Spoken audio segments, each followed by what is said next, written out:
পাহাড় লাইনে কবে স্বাভাবিক হবে যাত্রী ট্রেন পরিষেবা? নমস্কার, জানা অজানা খবরে আজ নিয়ে এলাম একটি গুরুত্বপূর্ণ প্রতিবেদন। কবে স্বাভাবিক হবে পাহাড় লাইনে যাত্রী ট্রেন পরিষেবা? অনিশ্চয়তা, সংশয়ের ঘেরাটুপে বন্দী রেল যাত্রী চলাচল। বর্ষার মরশুমে ডিমা হাসাওয়ের আকাশে কালো মেঘ জমলেই রেল যাত্রীদের বুকে মেঘ জমে যায় আতঙ্ক আর দুশ্চিন্তার। তোড়ে বৃষ্টি নামা মানেই পাহাড়ের গা বেয়ে অবিরাম কাদা জলের মিশ্রণে ধস রেল ট্র্যাকের উপর পড়ে ট্রেন চলাচল স্তব্ধ করে দেওয়া। ভারতের কোনো অংশে এমন ভয়ঙ্কর পরিস্থিতির নজির নেই, বলছেন তিতি বিরক্ত নিত্যযাত্রীরা। কোঙ্কণ রেলওয়ে দুর্গম অঞ্চল দিয়ে গেলেও রেল যাত্রীদের ভাগ্যে কখনো এরকম অবস্থার মুখোমুখি হতে হয় না। যত কাণ্ড সব ডিমা হাসাওয়ের পাহাড় লাইনে।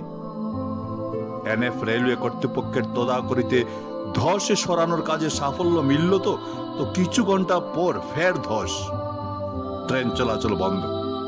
বরাক উপত্যকা সহ ত্রিপুরা, মিজোরাম, মণিপুর, মিজোরামের মানুষ এক বিপন্ন অবস্থার মধ্যে। কবে মিলবে পরিত্রাণ? কে দেবে জবাব? এত সবের পরও লঙ্কা ময়নারবন বিকল্প রেলপথ সমীক্ষা হয়ে যাওয়ার পর নির্মাণ প্রকল্পটি বর্তমানে হিমঘরে পড়ে আছে। কিছু সংগঠন আওয়াজ তুললেও কাজ হচ্ছে না। দক্ষিণ অসম সহ 4টি পার্শ্ববর্তী রাজ্যের জনপ্রতিনিধিরা একযোগে চাপ সৃষ্টি করলে এই প্রকল্পটি হিমঘর থেকে উকি ঝুঁকি দিতে পারত, কিন্তু তাও হচ্ছে না। দক্ষিণ ভারত বা পশ্চিম ভারতে এই অংশটি থাকলে হয়তো পরিস্থিতি এমন হতো না।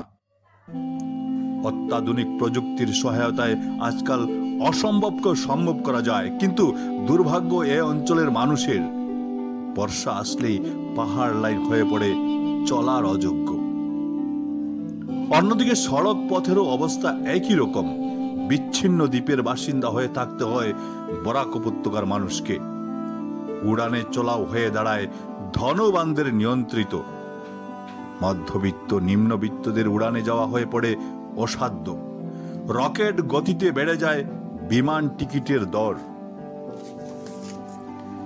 বর্তমানে অবস্থা হলো, ভাগ্য সহায় থাকলে পাহাড় লাইন দিয়ে বরাকের মানুষকে নিজের রাজ্য